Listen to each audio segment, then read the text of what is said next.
এই রাজ্যে কি কেউ নাই? আমার পুত্র সন্তানকে সাপে কামড়িয়েছে, এই রাজ্যে কি কেউ নাই?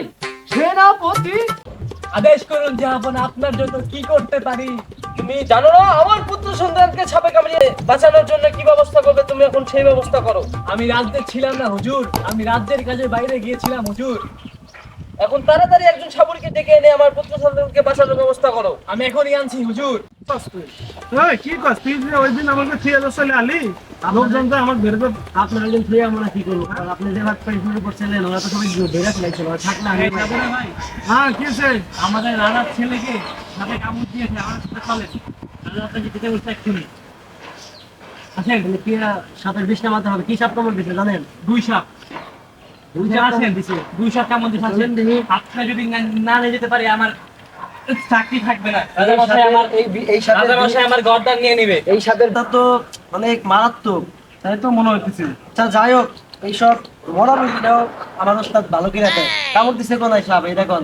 ছেলের পায়ে কেমন দিছে ওইখানে পুরো আঙ্গুলের নিচে দেখেন। আচ্ছা ব্যাপার না, আমরা ঠিক করে দিতেছে, কিন্তু আমার কন্ডিশন আছে। তো যান আপনি আপনার মহারাজার ডাকে নিয়ে আসেন, তার সাথে আমার কথা আছে। আপনারা থাকেন, আমি রাজামশাইকে নিয়ে আসছি। আচ্ছা যান। আচ্ছা, ঠিক করে দেবো, ব্যাপার না নাকি? এই তোমরা কি সাপুরে? জি আমরা সাপুরে। আমার জি হুজুর, আমি সেই সাপুরে, বলুন। আমার ছেলে তো না বাঁচা হয়ে আছে, আমার ছেলে কি এখন জ্যান্ত হবে? অবশ্যই অবশ্যই। আচ্ছা তাহলে তোমাদের কাজ তোমরা শুরু করো, তাকে খাবার সব কিছু তোমাকে দিয়ে দিব, ঠিক আছে? আবার 2 নম্বরে তো পারবেন না হুজুর, আমি এই রাজ্যের মহারাজা, আমি কেন 2 নম্বরে করবো?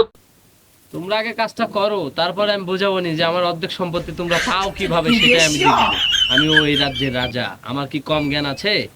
উস্তাদ, তাইলে যে সম্পত্তিটা দিব রাজা, ওই সম্পত্তির অর্ধেক আপনার অর্ধেক আমার, পুরাটাই কি আপনি নিয়ে নেবেন নাকি? আরে না, সম্পত্তি আগে পায়ালো, আমার মানেই তো তোর, তোর মানেই তো আমার, এক কথাই তো হলো। আগে রুগীটাকে সুস্থ করো। আচ্ছা উস্তাদ নেন, বিষ নামান। ও বিষ কেমনে কি করা যায় করেন।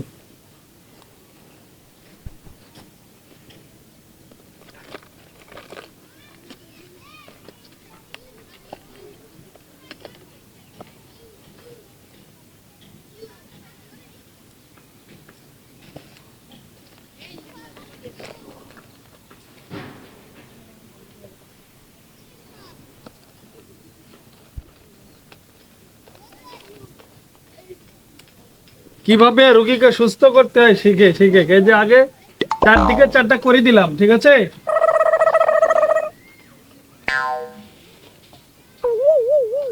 এই যে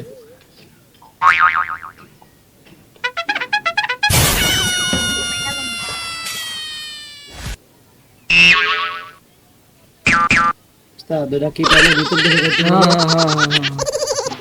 এই যে রোগী এখন কথা কবে, আস্তে আস্তে চলো চলো চলো।